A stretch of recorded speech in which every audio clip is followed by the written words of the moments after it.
Maurice Kamto est celui-là qui peut nous redonner le sourire, les amis. Pourquoi ne pas être avec lui? Pourquoi ne pas être avec lui, les amis? La situation dans laquelle on se trouve actuellement, ce n'est pas le RMC. Ce n'est pas la faute du MRC. Donc arrêtez de tels propos, les amis. Je ne sais pas sur quoi est-ce que vous vous basez. Mais le Cameroun est un et indivisible. Je ne veux pas savoir qui vient de telle tribu, qui vient de l'autre. Non. Je lutte fortement contre le tribalisme. Nous sommes tous ensemble et luttons pour le mouvement, les amis. Moi, je veux voir le Cameroun changer. C'est ça le but de mes vidéos. Je veux voir un Cameroun prospère. Je veux voir un Cameroun où tout le monde va trouver son compte. Aujourd'hui, c'est une minorité des Camerounais qui profitent des biens des Camerounais. Ce n'est pas normal. À un moment donné, il faut que les choses changent. Il faut que les choses changent. Donc c'est un peu ça, les amis. Donc de grâce, les amis, allez vous inscrire sur les listes électorales. Allez-y vous inscrire sur les listes électorales. C'est très important, les amis. C'est très, très important. Il y a plus de jeunes au Cameroun que de personnes âgées. Si tous ces jeunes s'inscrivent sur les listes électorales, je pense que le combat sera gagné d'avance. Les amis, on mérite mieux. Personne n'a déposé une candidature pour avoir la nationalité camerounaise. Nous tous, nous sommes Camerounais. Et nul n'est au-dessus de la loi, les amis. Inscrivez-vous sur les listes électorales. Massivement, les amis. On mérite mieux. Nous aussi, on mérite mieux. On y m'a aussi rentré, dit, maman, j'ai eu tel concours, maman, j'ai eu telle bourse. Moi, aujourd'hui, pour avoir une bourse au Cameroun, comment ça se passe? Même si ta bourse, on détourne, on donne à une autre personne. Parce qu'elle prend des moyens, parce qu'ils ont de l'argent. Les amis, le Cameroun mérite mieux. Je ne sais pas si vous avez la même vision que moi, du Cameroun, que moi j'aimerais voir le Cameroun d'ici peu de temps. Alors de grâce que le RDPC nous libère un peu la place. On a besoin du changement, on a besoin du renouveau. Les amis, on peut rêver et c'est possible de rêver si on est unis et indivisibles. Non au tribalisme, je ne veux plus les commentaires. J'ai parcouru tellement de commentaires et j'ai compris qu'il y a des gens qui sont encore dans un état d'esprit que je ne sais comment expliquer, les amis. Inscrivez-vous sur les électorales. Merci.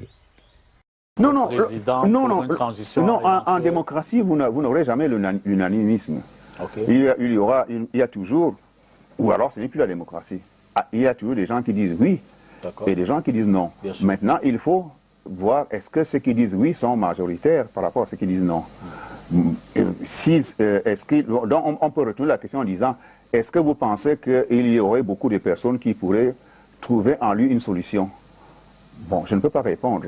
Oui, parce que moi je n'ai pas les Ipsos en France et tout. Bon, mais pourquoi pas?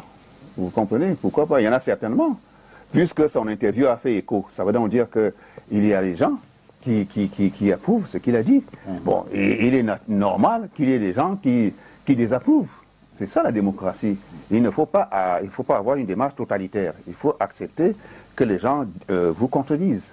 Maintenant, c'est de savoir est-ce que la majorité est avec moi ou contre moi. C'est ça. Bon là, ni vous ni moi ne pouvons répondre actuellement. Exode Titus, ex-ministre comme d'autres leaders de partis politiques d'opposition, Damjeya, Gargaman, Kamto. Oui, c'est la vérité. Mais là, vous mettez davantage en exergue les réactions négatives. Oui, oui. Ou alors de rejet qu'on a pu observer après l'interview. Exact. Oui, ce rejet est normal de la part de ceux qui soutiennent d'autres papabili. Papabili, on va dire comme ça. Oui, lorsque vous avez déjà votre champion et que vous voyez un personnage qui va venir jeter le sable dans votre tapioca, il est normal que vous réagissez mal. C'est normal, la réaction est normale. Qu'ils disent, ouais, mais lui, c'est normal.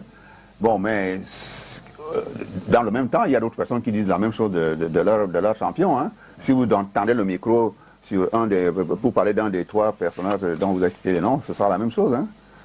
Donc, ça, à la limite, ça aussi, c'est normal que cela réagisse ainsi. Il a été ministre comme plein d'autres, qui sont adulés aujourd'hui. Il y en a qui sont aujourd'hui des sauveurs, mais ils ont été membres du gouvernement. Le Cameroun a échoué, ils en portent une responsabilité. Hein? Ça, vous ne pouvez pas effacer l'histoire. Ils ont été membres du gouvernement des années durant. Ce qu'ils disent qu'ils vont venir réparer aujourd'hui, ils y ont contribué. Vous voyez? Donc, ça c'est l'histoire. Vous n'y pouvez rien. C'est tout à fait logique que dans cet esprit, d'autres aussi soient en mesure d'entamer la même démarche que vous. Hein. Vous voulez sauver le Cameroun, ben, eux aussi, d'autres aussi veulent sauver le Cameroun. Vous n'êtes pas les seuls à penser à libérer le Cameroun de ce qui est qualifié par certains d'abominables régimes. Ils sont nombreux qui, comme vous, disent qu'on va débarrasser le Cameroun de cet abominable régime. Donc vous n'avez pas l'exclusivité du sauvetage du pays. Donc acceptez que d'autres pensent comme vous. Maintenant, la population va trancher. À elle de dire de ceci, non, on n'en veut pas, celui-ci, on n'en veut pas, celui-ci, on en veut, que de jeter le pauvre violemment contre X ou Y. Non, c'est dans les urnes que ce débat est tranché. Mais est-ce que ce ne sont pas des points qui peuvent aller en sa défaveur? Bien sûr, mais c'est ça la démocratie. Vous aurez toujours des gens qui vont vous critiquer. Il y en a qui vous critiquent, il y en a qui vous adulent. Maintenant, ceux qui ont beaucoup parlé, c'est ceux qui le critiquent, mais ceux qui l'adulent, j'ai l'impression qu'ils sont encore silencieux, qu'ils sont silencieux. Oui, tant que vous n'êtes pas passé par les urnes, vous ne pouvez pas savoir. Il y a plein de gens qui disent des choses. C'est pas ceux qui font du bruit qui sont forcément les plus nombreux. Hein. Absolument. Ah ouais, le boucan, ça ne veut pas dire le nombre, hein, attention. Vous avez des gens qui ont des armées de Facebookers, j'appelle ça les Facebookers, c'est-à-dire des gens qui sont dans les réseaux sociaux, ils ont 10 pseudonymes, ils inondent les réseaux sociaux de thèmes qu'ils décident auparavant. Bon, ça c'est connu. Ils lancent des campagnes comme ça. Est-ce que c'est le pays réel là? Impossible de savoir. C'est le jour des élections que l'on peut découvrir la réalité de l'audience de X ou Y, Z. L'audience de Facebook, ça ne veut absolument rien dire. C'est une audience factice. C'est dans les urnes que l'on voit la véritable audience de X ou Y ou Z.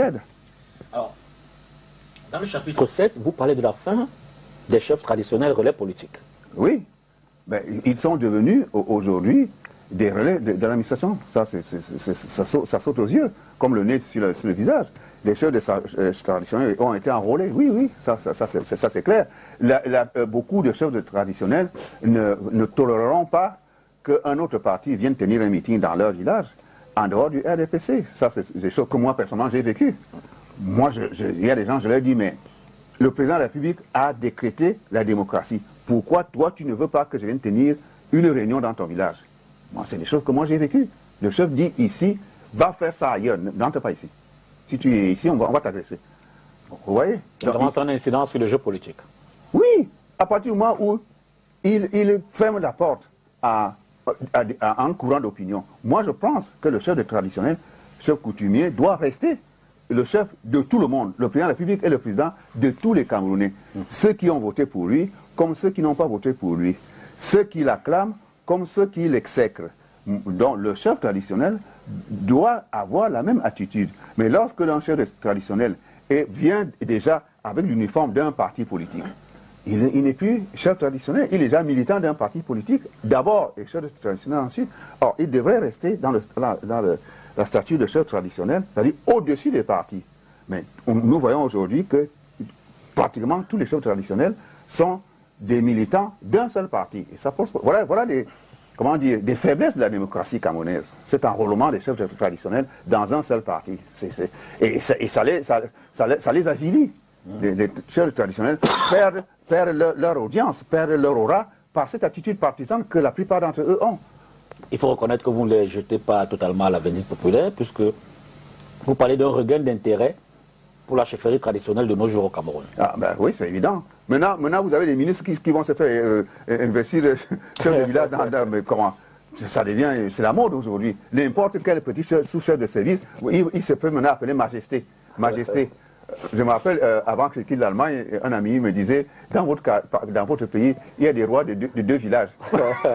Oui, n'importe qui. Et maintenant, Majesté, il porte des colliers, des vêtements bizarres là, des chapeaux à plumes et tout. Quand vous voulez toucher à son bâton, il dit, on ne touche pas au bâton qui a quoi dans ça. Non, c'est il y a le chasse-mouche, vous voulez toucher au chasse-mouche. Oui, on ne touche pas au chasse-mouche. C'est comme ça. Et ce type est conseiller technique à la présidence, l'autre est au premier ministère, l'autre est délégué, machin, ceci. Il arrive au village, il porte des peaux de bêtes sur lui. Mais ça, c'est quoi ça? Ça devient même du folklore. Et il ne s'est pas fait appeler. Il y en a qui ont des plumes sur la tête. il s'est fait appeler Majesté. Majesté, mais c'est Mais là, incroyable. vous condamnez plutôt ceux qui, je veux dire, vous tirez les oreilles plutôt à ceux qui ne sont pas légitimes. C'est ces gens qui vont bousculer leur cousin au village, là. Parce que lui, il y en a qui vous disent, est-ce qu'un chef doit être pauvre? Il vous dit, pauvre, comment il dit? Le chef de mon village, quand le sous-préfet arrive, c'est à moi qu'il fait appel pour que je lui envoie une d'argent de vin rouge, que j'envoie les kitoko. Mais il est donc chef ou quoi? Quand on est chef, on doit avoir les moyens de la chefferie. Voilà les choses que j'entends. Alors il vient au village, il bouscule le pauvre chef, il trouve une connexion dans laquelle finalement, même dans ce village, c'est même mon arrière-grand-père qui était même le chef de village. Cette famille n'est pas vraiment là, machin. Bref, il devient le chef. C'est ce qui se passe. Ce que je dis là, plein de gens le savent. Moi, je n'invente rien, moi, je constate. Donc, il y a ce problème avec la chefferie traditionnelle au Cameroun.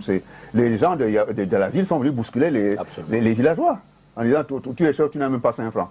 Quand, dernièrement, c'est pas moi qui t'ai payé l'opération à l'hôpital, et tu es chef de quoi? Bon. Quand le sous-préfet est venu, tu m'as pas écrit. Bon, écoute. Et vous, aujourd'hui, du moins dans notre environnement politique, dans ce contexte, surtout également préélectoral, quelle peut être la place de cette chefferie traditionnelle? Moi, je dis, vous voulez être chef, ok, mais